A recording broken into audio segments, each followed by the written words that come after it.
Fala aí, pessoal! Seja bem-vindo a mais um vídeo aqui no canal. Vamos acompanhar as últimas notícias do São Paulo e vamos ver a provável escalação do tricolor para o jogo de hoje fora de casa contra a LDU pelas quartas de final da Libertadores. Então vamos ver essas últimas notícias e em breve estou de volta para comentar. Então, sem mais enrolação, vamos pro vídeo. Quero te falar agora sobre o São Paulo, que vai enfrentar um adversário bem chato, especialmente dentro de casa. A LDU tem aproveitamento bem legal contra clubes brasileiros nos últimos anos, tanto que não perde dentro de casa desde 2021. Nesse período foram 7 confrontos, com 4 vitórias da LDU e mais 3 empates. Os times que jogaram lá e perderam: Botafogo, São Paulo, Flamengo, Atlético Goianiense e Atlético Paranaense. Teve time que jogou mais de uma vez por lá. A última vez que a LDU foi derrotada por um clube brasileiro jogando em seu estádio a 2.850 metros acima do nível do mar foi o Grêmio. O tricolor venceu por 1-0 no jogo de ida das oitavas de final da Libertadores de 2021. Vale a lembrança de que São Paulo e LDU se enfrentam nessa quinta-feira, partida de ida no Equador. A volta acontece uma semana depois no Morumbi. Temos dúvidas, é isso, do São Paulo pro time? Pro jogo? Se fosse só a gente, mas o Crespo tem dúvidas também. O Crespo também tem dúvidas, pois é. Na verdade, né, Tironi? Vamos por setores, mas pode falar. É uma preparação meio diferente, que em vez de resolver dúvidas, aumentou, porque o São Paulo não treinou na véspera do jogo, como é praxe para qualquer equipe, né? São Paulo viajou para Quito na manhã de quarta-feira, mais de 6 horas de viagem, sem ter treinado, né? Viajou direto. E na véspera, na terça-feira, o último treino não contou com todos os jogadores no campo. Os jogadores mais desgastados treinaram de tênis para evitar mais desgaste. Então, o que o São Paulo, o que o Crespo treinou até então e experimentou nos jogos, vai ser a baliza para ele escalar o time contra a LDU. Muito bem, então vamos setorizar a nossa análise aqui. Vamos começar com a zaga. Zaga, contando ali, vai jogar com 3 zagueiros, como vem jogando. A questão é, quem? Ferrarese vai jogar? Não vai jogar? Tá voltando lá da eliminação da Venezuela pelas eliminatórias, para a Copa do Mundo. O Sabino jogou bem, o Arboleda tá de volta, o Arboleda é do Equador, então tem um certo costume de jogar lá. O que fazer? O Tolói estreou bem, né? Quais os 3 zagueiros? Me parece que Alan Franco e Arboleda vão jogar. Eu imagino sim. E aí teria uma vaga para 3. Exato. Tolói, Ferrarese ou Sabino. Exatamente, né? E se for Tolói ou Ferrarese, o Alan Franco joga do lado esquerdo, né? Se for Sabino, aí o Alan Franco jogaria do lado direito, né? Assim, a zaga que vinha jogando muito bem era Ferrarese, Arboleda e Alan Franco. Aí o Arboleda se machucou, entrou o Sabino, que teve uma boa sequência. Então, sim, essas possibilidades a favor do Sabino, a perna esquerda, né? O único canhoto dos 5. Mas essa é uma boa dúvida, cara. É uma boa dúvida que talvez pese detalhes na definição, tipo o ritmo de jogo de um, a adaptação à altitude do outro, Arboleda, como você falou. Então essa já é, eu não te garanto. Eu acho que nenhum deles, fora o Alan Franco, e o Arboleda também seria o segundo, mas como ele jogou só um pouquinho contra o Botafogo depois de longo tempo ausente, não sei se começa o jogo. Aí meio campo, o que fazer? Meia, 3 volantes, 2 volantes, triângulo, o que fazer nessa hora? Vai manter o Rodriguinho, vem jogando bem, mas será que na altitude é o jogo para ele? Enfim, essa é outra questão, porque todo mundo tá de volta, né? O Alisson tá pronto, o Bobadilha tá pronto, né? Voltando de suspensão, o Pablo Maia voltou a jogar bem, o Marcos Antônio tá de volta, tem uma galera aí, Rodriguinho. Eu acho que essa talvez seja a maior dúvida, porque essa é mais uma dúvida tática do que uma dúvida de uma opção entre um jogador e outro, né? Como é o caso da zaga, por exemplo. Isso. Nas alas, né? Bom, a gente só passa rápido pelas alas. O Cédric vai jogar e o Enzo Dias se recuperou bem. Então, o Wendel também não teve lesão, mas o Enzo Dias é titular. Então, o Cédric e Enzo Dias vão jogar.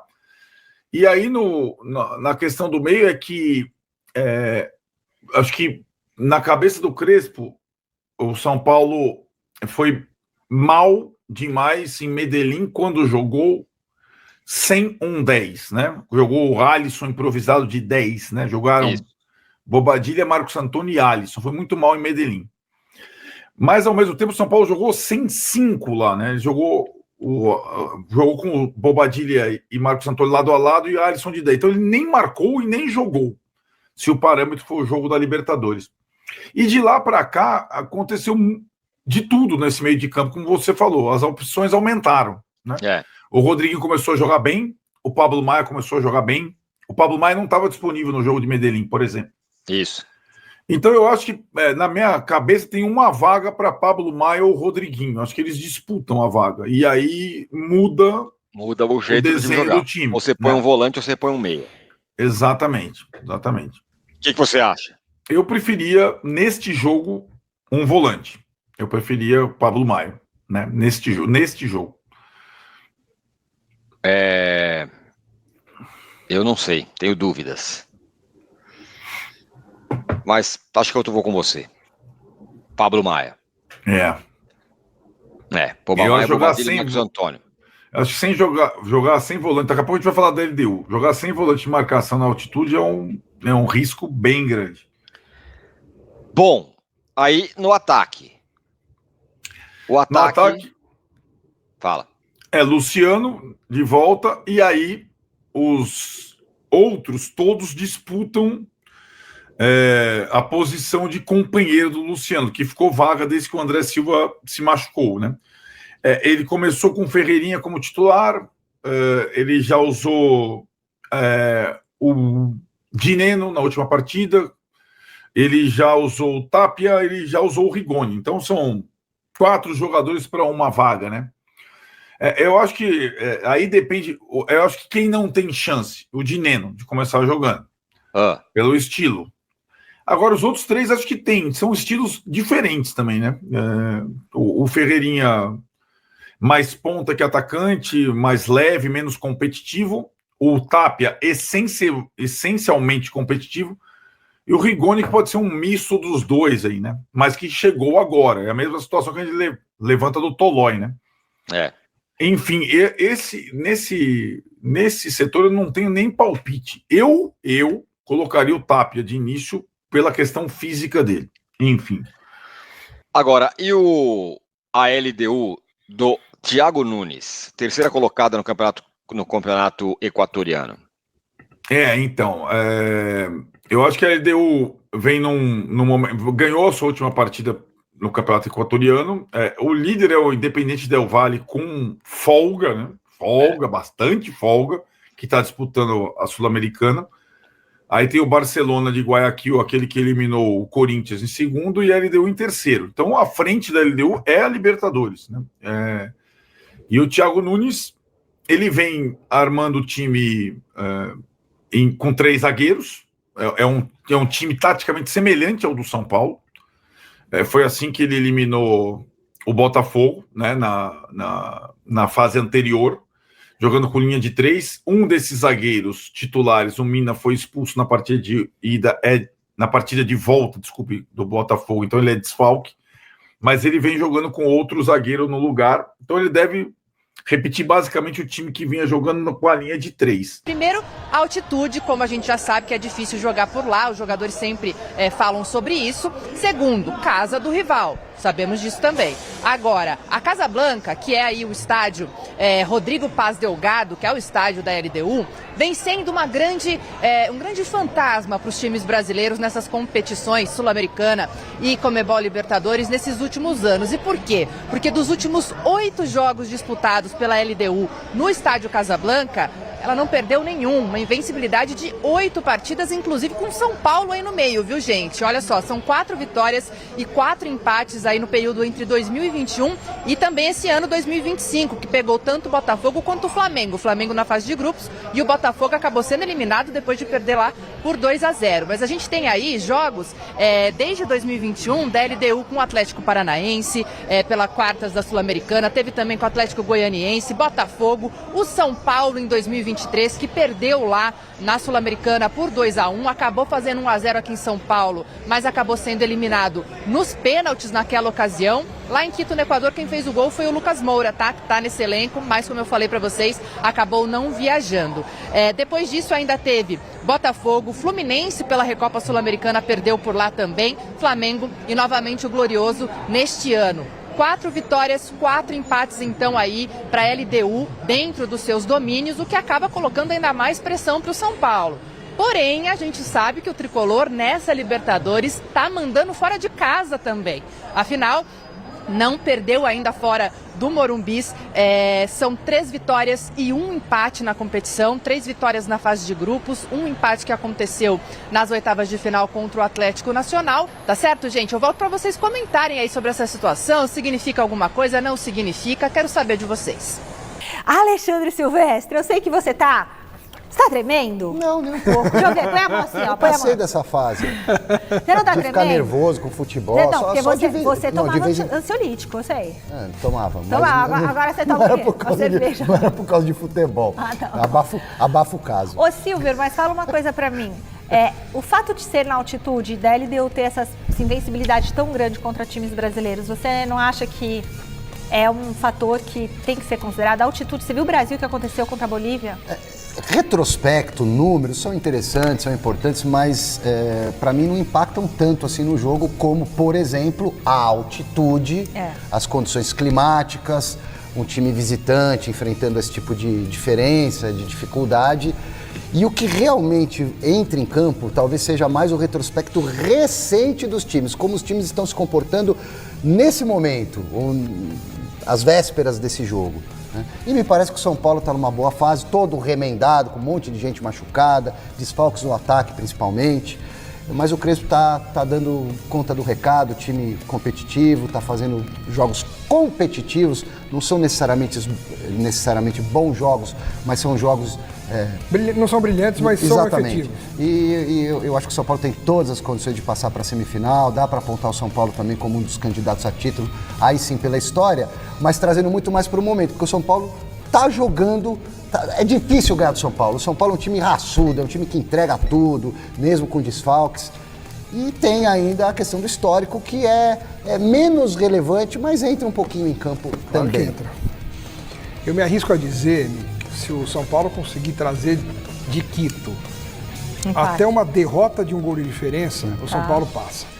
Porque o Morumbi lotado, a LDU é um time que não é um time bobo, mas jogando em casa, com todo esse ambiente, clima e altitude, é realmente um time difícil de ser batido, né?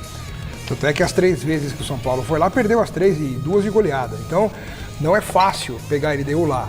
Então, por isso que eu digo, se ganhar, maravilhoso, mas se até perder por 1 de diferença no Morumbi, reverte, porque o São Paulo tem mais time que a LDU. O problema lá é a altitude de 3.100 metros. Ali é complicado. Mas que jogue o que não jogou, por exemplo, no jogo de ida contra o Atlético Nacional na fase anterior, que o São Paulo foi saco de pancada, não tinha altitude. E voltou vivo, sei lá como, e classificou-se aqui no Morumbi. E antes que me chamem de tonto, daquele jeito. Eu sei que Quito tem 2.800 metros de altitude, mas o estádio Casablanca fica a 300 metros a mais do que Quito. Então são 3.100 metros de altitude no local do jogo, só para deixar claro. Então vamos comentar sobre essas últimas notícias do São Paulo. E o Tricolor entra em campo hoje, agora jogando fora de casa contra a LDU, pelo primeiro jogo das quartas de final da Libertadores. Um jogo muito difícil, principalmente por causa da altitude, mas se o São Paulo não conseguir a vitória, tem que tentar segurar de qualquer jeito, para depois decidir em casa no dia 25, e um provável São Paulo está cheio de dúvidas. Deve ter Rafael no gol, a linha de 3 zagueiros, com Arboleda, Alan Franco, e a primeira dúvida, se vai jogar o Rafael Tolói, ou o Ferrarese. Eu prefiro o Ferrarese, que vinha jogando muito bem nos últimos jogos, até porque o Rafael Tolói acabou de chegar. Na direita deve ter o Cédric, na esquerda o Enzo Dias. No meio-campo, Marcos Antônio. E a segunda dúvida, se vai jogar o Alisson ou o Bobadilha. Mais à frente, o Rodriguinho. E no ataque, o Luciano. E a terceira dúvida, se vai jogar o Ferreirinha ou o Rigoni. Eu prefiro o Ferreirinha, né, galera, junto com o Luciano, para ficar um ataque com mais velocidade e mais mobilidade. Até porque a LDU deve vir com tudo para cima do São Paulo e o Tricolor vai precisar fazer um contra-ataque bem feito. Até porque não pode cometer o mesmo erro que foi contra o Atlético Nacional naquele primeiro jogo fora de casa, que o São Paulo foi muito pressionado, não conseguia fazer o contra-ataque bem feito. E se isso acontecer nesse jogo, o São Paulo pode tomar de 2 ou 3 gols, né, galera? E se complicar para o jogo de volta. Então vai ser um jogo muito importante para o São Paulo tentar vencer ou pelo menos buscar um empate. E depois de muito tempo afastado, por causa de um grave problema pulmonar, o volante Luiz Gustavo está de volta e vai poder voltar a treinar normalmente, né, com o restante do elenco já nesse sábado. É uma excelente notícia, até porque foi um problema muito grave. Em relação a campo, ele não deve ajudar muito o time do São Paulo, até porque o Tricolor já tem excelentes volantes. Eu já falo desde o fim do ano passado que o São Paulo nem deveria ter renovado com o Luiz Gustavo. Tem que parar de trazer jogadores veteranos, porque no final tem que vender os garotos da base para compensar. Porque muito se fala, o São Paulo não está comprando jogador, eles estão chegando livre no mercado, que não sei o que, mas o São Paulo precisa pagar luva e um alto salário, né, galera? E no final não compensa. Que nem agora, quem está jogando no meio-campo do São Paulo é o Rodriguinho, que ganha apenas 45 mil por mês. E quem era para estar jogando era o Oscar, que ganha 2,5 milhões por mês e só vive machucado. Então São Paulo, na minha visão, tem que abaixar sua folha de pagamento, parar de trazer jogadores veteranos e investir sim mais na base. E agora, já falando em base, preciso fazer a minha meia-culpa. Sempre fui muito a favor dessa parceria do São Paulo para as categorias de base, porque muito se falava de um investimento de mais de 600 milhões de reais, que o São Paulo ia triplicar suas vendas e ia ter a melhor base do Brasil nos próximos anos. Agora a gente começa a ver os valores. Apenas 250 milhões de reais iniciais num contrato de 5 anos. Dessa forma já não compensa muito, porque só esse ano o São Paulo já bateu praticamente isso em vendas, né, galera? E não dá para acreditar que no próximo ano o São Paulo vai triplicar suas vendas, fazer mais de 600 milhões de reais em vendas, ou ter a melhor base do Brasil nos próximos anos. Então, na minha visão, essa parceria já não compensa tanto. E após essa partida de hoje fora de casa contra a LDU, o São Paulo vai ter um clássico pela frente. Vai jogar no dia 21 fora de casa contra o Santos. No dia 25 tem a decisão. Joga em casa contra a LDU pelo segundo jogo das quartas de final da Libertadores. No dia 29, joga em casa contra o Ceará. No dia 2 do mês que vem, joga fora de casa contra o Fortaleza. No dia 5 tem mais um clássico pela frente, joga em casa contra o Palmeiras. No dia 15, fora de casa contra o Grêmio. No dia 19, fora de casa contra o Mirassol. E no dia 26, em casa contra o Bahia. Então essa é a sequência do São Paulo nos próximos dias. E esse jogo de hoje e o do dia 25 é os jogos do ano para o São Paulo, né, galera? Até porque temos que ser sinceros, o São Paulo não tem muita chance de ser o campeão brasileiro, então precisa focar nesse jogo de hoje, tentar segurar de qualquer jeito, para depois decidir em casa no dia 25 e se classificar para pegar River Plate ou Palmeiras. Então, se você curtiu o vídeo, deixa seu like, se inscreva no canal e até a próxima!